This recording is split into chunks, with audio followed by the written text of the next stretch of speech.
Today, I'm taking a look at the top 5 best low-cut football boots out there to give you guys an idea about what's popping if you aren't into the whole high-cut sock color game and you just want a no-nonsense low-cut traditional football boot. Now, for this list, I got into a bit of trouble because I could easily have made a top 10 list with that many good boots out there really deserving a mention. So just because your boot isn't on this particular list doesn't necessarily mean it's a bad one. But with that said though, let's get on to the fun part.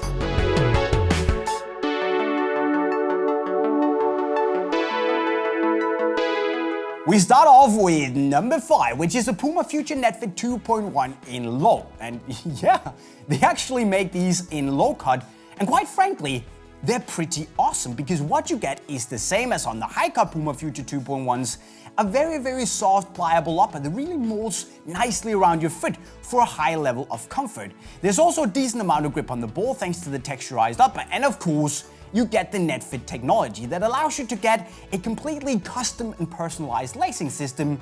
And if you can do it right, if you can net fit right, you can actually get more or less the perfect fit for your feet. And if you are the kind of guy that's not really into the sensation you get from high-cut boots, but you still want to try the awesomeness of the Future and the Netfit system, well, this is the boot for you. Underrated, overlooked, call it what you want, but these are very good.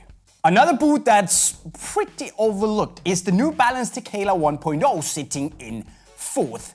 And here we're talking about a boot that has brought New Balance back on the map after the travesty and train wreck and frankly complete turd of a football boot that was the New Balance Visaro 2.0. But on the Tekela, we're talking about a very comfortable experience. We've got this here extremely soft synthetic microfiber upper that gives you a more or less completely personal fit from the moment you put them on. There's decent stability thanks to the kinetic stitch technology. There's a rather big striking surface because of the shallow lacing here, and also you get a pretty nice grippy texture on the ball because of the coating of the upper.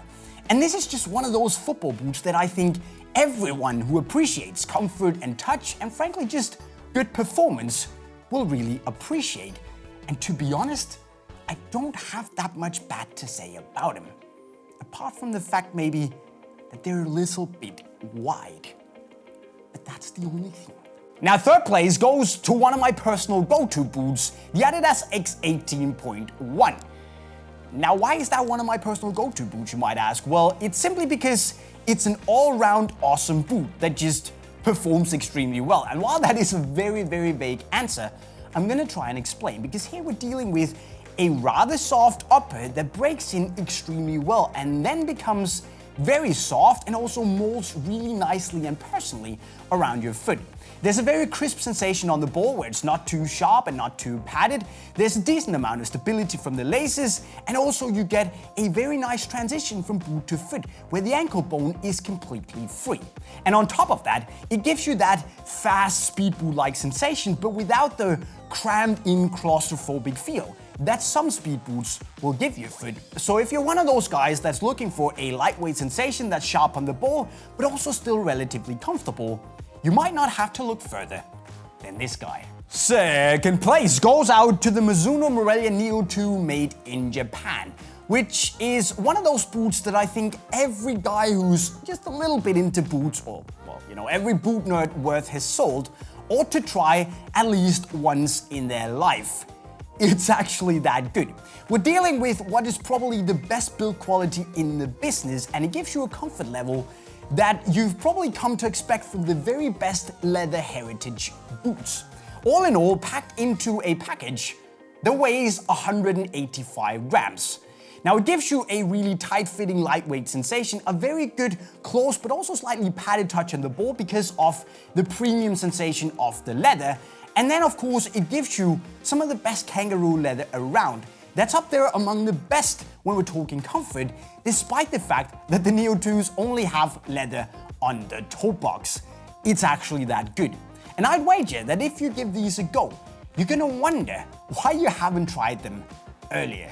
However, this is a top 5 list, which also means that I've had to actually leave out a lot of really awesome football boots, and while that bums me out, I wanted to give an honorable mention shout out to 4 of them because they're actually they kind of deserve to be on the list too. Now the first one is the Under Armour Magnetico, very underrated, especially because of its extremely thin and uber comfortable synthetic upper here that really molds so insanely nicely around your foot and gives you a razor sharp touch on the ball, but also it has a tendency to rip a little bit, and that's a little bit of a shame.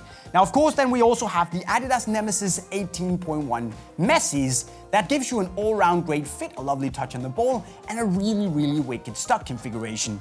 Also, special mention goes out to the Nike Tempo Legend 7 Elites. That is this combination of a classic leather boot mixed with modern technologies that gives you a really lovely touch on the ball and a nimble but comfortable sensation. And finally, the godfather of leather boots, the Mizuno Morelia II, made in Japan, for the most premium leather that you can get out there at the moment. And if you're looking for the best, most slipper-like sensation around, well, this is what you should be going for.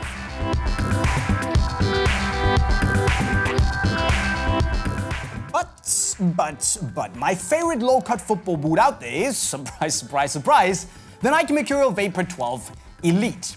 And while I do appreciate the Superfly 6 a little bit more because the knit on the side of the Superfly 6 is a little softer than on the Vapor 12, this is still a spectacularly good football boot that I actually really enjoy a lot, because what you get here is a very close personal fit that more or less feels like a tight-sitting sock once you break it in. The touch on the ball is more or less razor sharp and you get a good amount of grippy texturing on it. And then there is the anatomical sole plate where you more or less feel like your foot is sinking into the boot, becoming one with the plate itself. And of course you also get what is, I feel, the most aggressive stud pattern on the market when it comes to speed. And even though you might not be into the whole lightweight hardcore speed sensation, well, this is just a great tight-fitting boot if you're into that foot-hocking ballerina sensation. And no matter what, you understand why these are so popular. So there you have it, my friends. What is, in my opinion, the 5 best low-cut football boots on the market at the moment in summer 2018. But what do you guys think? Should I have taken some other boots on the list? Is it a you know what? Let me know your thoughts as per usual in the comment section right down below. And of course also don't forget that if you want to treat yourself to a pair or two of some of these bad boys, all you have to do is to go and click the link in the corner of your screen, go to unisportstore.com. Now after you've done that, you can also go and watch more of our wicked top 5 by clicking the video right down here. And finally, don't forget to do yourself that favor, go subscribe to our channel with the notifications on, of course, to join one of the strongest football families on YouTube, where you get the latest boot news, you hear from the biggest players, and we also give you a few tips on how you can improve as a footballer. Sounds good? Well then go and subscribe. And with that said guys, I'm signing off. Cheerio.